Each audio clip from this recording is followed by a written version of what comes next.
खुलुमबाय बयखौबो नोंथांमोना थाम्बनेइलाव नायनानै मोनथिखाबाय जानांगौ। गिबियावनो खुलुमबाय बयनिसिमबो। दा आं थांनाय बोसोराव मिसेस केटेगरियावहाय विनार जानो हानानै आं जोबोद गोजोननाय मोनदों आरो आङो बे भिडिअनि गेजेरजों जायफोरा मिसेसफोरखौ खावलायहरबाय आङो जायफोरा बेबायदि बिउटि पेजेन्टआव बाहागो लानो गोसो आरो मडेलिं लाइनाव फेशन लाइनाव जायफोरा गोसो दं बिथांमोनहा जुदि बाहागो लानो गोसोबा नैबे आर'नाइ एन्टारटेनमेन्टआ जोबोद मोजां खाबु होगासिनो दङ।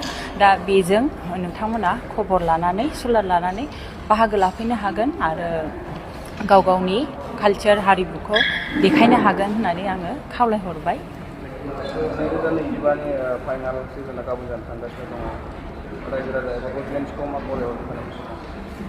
दा जोंना फाइनाला गाबोन जानो थांगासिनो दङ 6 जुलाइआवहाय।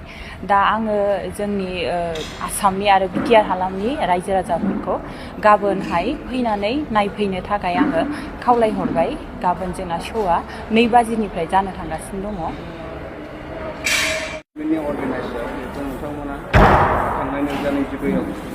मिस बड'लेण्ड विनार जानो हादों। बिथांमोना आरो देग्लायबो बेयाव खुंफुंदों। दा गोदान जेनेरेसननि थाखाय नोंथांमोना बे अपरचुनिटिखौ मा होननानै बुंनो सानो एबा माबायदि मोनदों गोसोआव?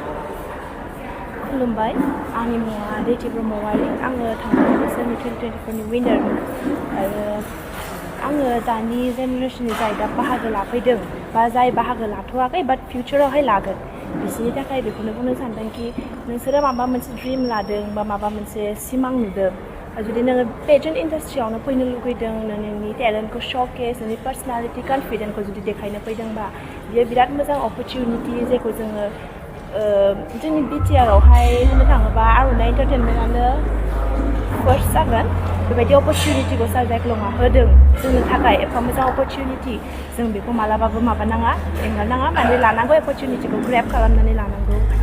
जेजोंहाय जों बेयावहाय पेजेन्ट इन्डास्ट्रियाव फैबा मा जोंनि टेलेन्ट, जोंनि मा जों माने इउथ्सफोरखौहाय माबा मोनसे सिमां दंबा बिनि ड्रिम्सनि फारसे मारै हार्ड वार्क खालामनांगौ, कनफिडेन्ट थानांगौ, डेडिकेसन, बेफोरनि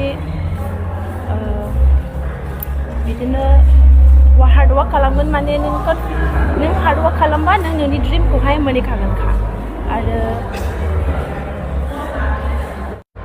आर'नाइ एन्टारटेनमेन्टनि बानजायनायाव खुंजानाय मिस्टार एन्ड मिस बड'लेण्डआव नोंथाङा थांनाय बोसोराव विनार जादों आरो फिन देग्लायबो बेयाव आर'नाइ एन्टारटेनमेन्टआ नोंथांनि जारनि एबा साक्सेसफुल माबायदि आरो बे गोदान जोलै देग्लायनि गोदान जोलैफोरनो मा मेसेज होनो?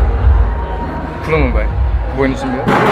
आङो लास्ट इयार जाफुंनाय मिस्टार एन्ड मिस बड'लेण्ड आं बे विनार जानो हादों मिस्टार केटेगरियाव। ओमफ्राय बेहाय जोङो अपरचुनिटिथ' बिराद मोन्दों, जों दिल्लीयावबो थांदों, ओमफ्राय मेगा मिस्टार नर्थ इस्टआवबो जों चान्स मोन्दों डाइरेक्ट एन्ट्रि होनानै।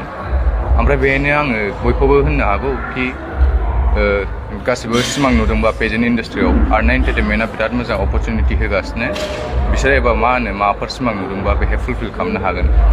ओमफ्राय एबा सानदोंबा सोरबा कि नोंसोर कनफिडेन्स गैया मा गैया बिदि साननो हाया, गावसोर खस्थ' खालामनानै मोननो हागोन।